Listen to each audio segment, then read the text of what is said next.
South African Afro Soul and World Music Independent artist, Max-Hoba, who joins us in studio right now. Also known as the Traveling Man after the success of his album under the same name. Max-Hoba, good afternoon. Welcome to the show. Good afternoon. How you doing, bro? No, I'm glad. I'm good. And, I'm glad, and also a pleasure to finally meet you as well.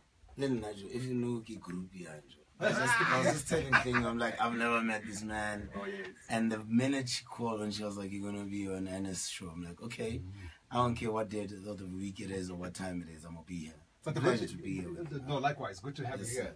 The good thing about it is that I've known you for the longest time through your music. You've known me through hearing me play your music on the radio. You know what I mean? True. There you go. Yeah. So welcome to the show. Real name Max-Hoba Maponya, known as Max-Hoba. That's your stage name. Max-Hoba is a stage name, yes. It was given to me by a good friend of mine, Todi Mac from Morafe. And it stuck, man, you know, and I guess it's easy for me to sell records with that name. Yeah. So he obviously said, you know what, to make this thing commercially viable, over and above the talent that you have, let's break up this Max-Hoba. Come up with Max is pretty much. Yeah, well, like back in high school, first day in white people's schools, they couldn't pronounce my name. They were like, Max-Hoba. Can we just call you Max? Yeah. And then at the end of school day, I was Max, and I became Max forever. And when we stayed together at the Magic in Brixton, there was about 3 Maxes in the crew. So somebody was looking for me, and they were like, Todi was like, which Max are you looking for? Hoba. And then that's how it happened. Oh, okay. Max-Hoba. So it was more like kind of real Max stand-up. Yeah. Hoba. Yeah. There you go. Yeah, so you've gone through many collaborations with WHP when you were introduced to Botswana, local hip-hop as it were. Yeah. Just take us through your musical journey. So I finished matric in Eskimo matric, you know, it's not great talk. Sure. I finished matric in Valcom and moved to East London. Joined a little R&B / Kwaito / everything group there called G2G. We thought we had made it. We were very famous in the Eastern Cape until we came to Joburg, and like nobody knows you, and you are booked go over my hill broke guy, you know. And then I moved to Joburg. Fortunately, stayed on the same street with Java, and started making music together. Started performing together actually firstly, and from then on, I started collaborating with other guys like Odukes, Morafe. Was fortunate enough to tour with Uringo Matlingozi, as I was starting to now pen stuff for my own solo stuff. So that's also another avenue that helped me grow as an individual artist. But the brother WHP has been with you since almost the beginning. Yeah. We worked together for about 8 years now, you know, until I had to cut. In a strange sort of way, and this is a compliment. If I didn't say it's Max-Hoba, you sound just like him. You sound just like WHP, don't you? Oh, you've heard this before. I meet a few people that are like, hey man, you guys sound alike. I don't know, maybe it's the pill charts that we used to get. It molded the voice. So here you are, 16 years on, you've been in the music industry. What would you say has been the key to your longevity in this highly contested industry? Firstly, it was the fact that I told myself that I'm never going back to Valcom. That's number one. I'm never going back to Valcom. Not that I'm not going to go visit home, but I'm not going to go back home just because I failed. I saw so many people that would go to Joburg, go to Cape Town, come back. I could learn in the back room at home, you know, and try to figure life out again. So even when life knocked me in Joburg, I still stayed. You know, I'm probably one of the people that had the most squatting. I don't know what the English word is for that, but I was a squatter in so many people's places for because many you years. Made a promise that because you would I not knew go that back. I'm not trying to go back, you know. So for me, it was that, and also I started then being inquisitive about the business side of this industry. You know, most of my peers, I guess naturally within this industry, would go for the fame rather than understanding the monetary value of yourself behind the brand or behind the person that you are or behind the personality that you are.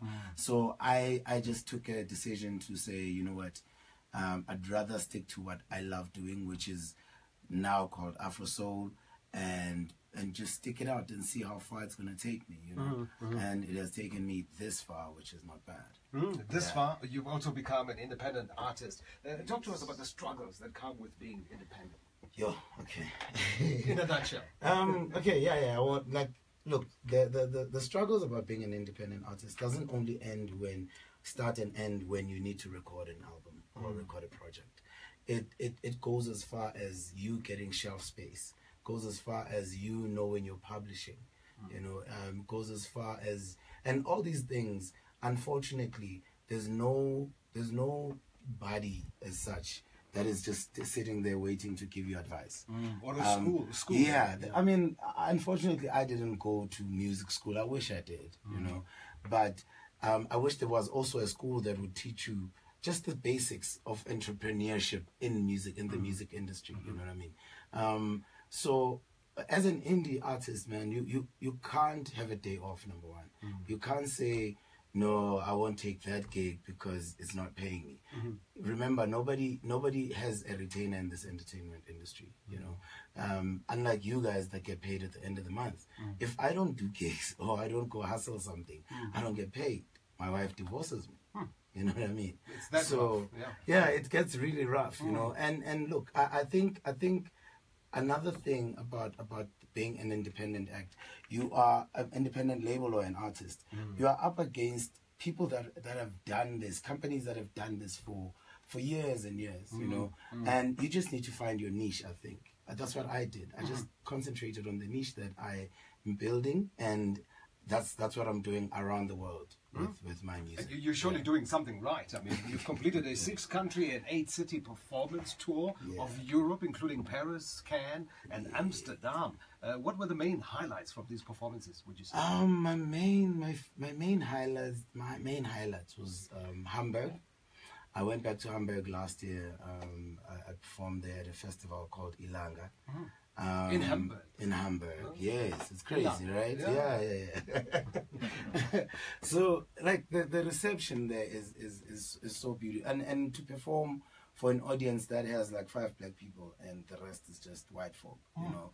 And I sing predominantly in Xhosa and Sotho. And, I mean, when I sang Grateful, which is the English song, that's when I expected them to lose their minds, but no, they actually sang along to Mdomkulu rather, you know, I mean, well, sing along in however way they could. You know? And Barcelona, Spain is also has been very welcoming. Paris is also another place, nice, beautiful place for music there as well. So we've just played, or at least I've just played Grateful. Yes. Is that that's your latest offering? No.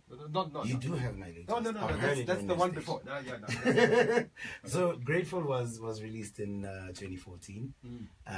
It actually also helped open up these doors for me for people to at least start listening to me, I think. It's a compliment. I'm trying to come back here.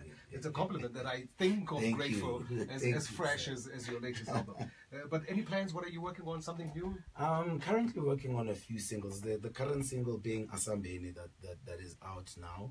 I was actually chatting to Bongani earlier. I've decided I'm not doing albums yet until I have a lot of money.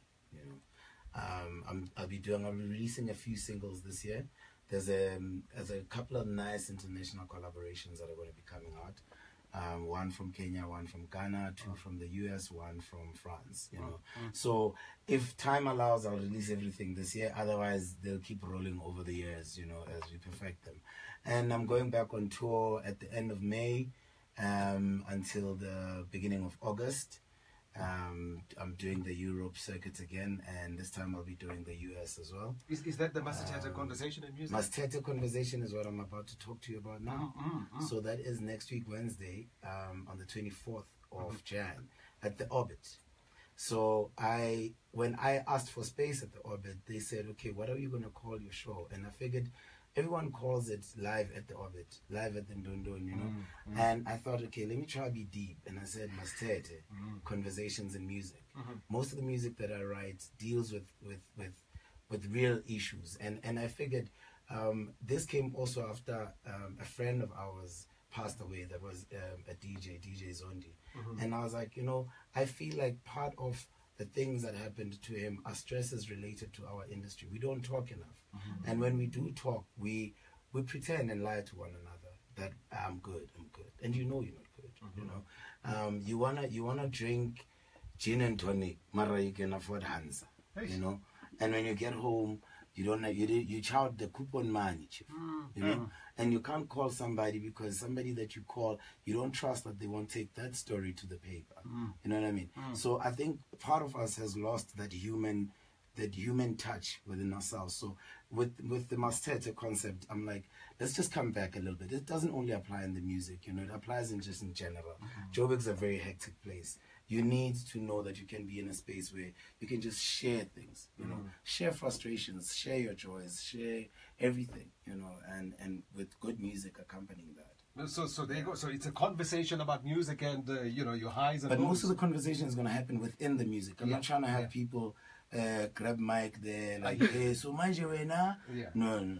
You'll get all that you need from the music and the lyrics. No, fantastic. Looking forward to that performance. But thanks so much for dropping by. Thank you. It's been a pleasure. Thank you for having me, man.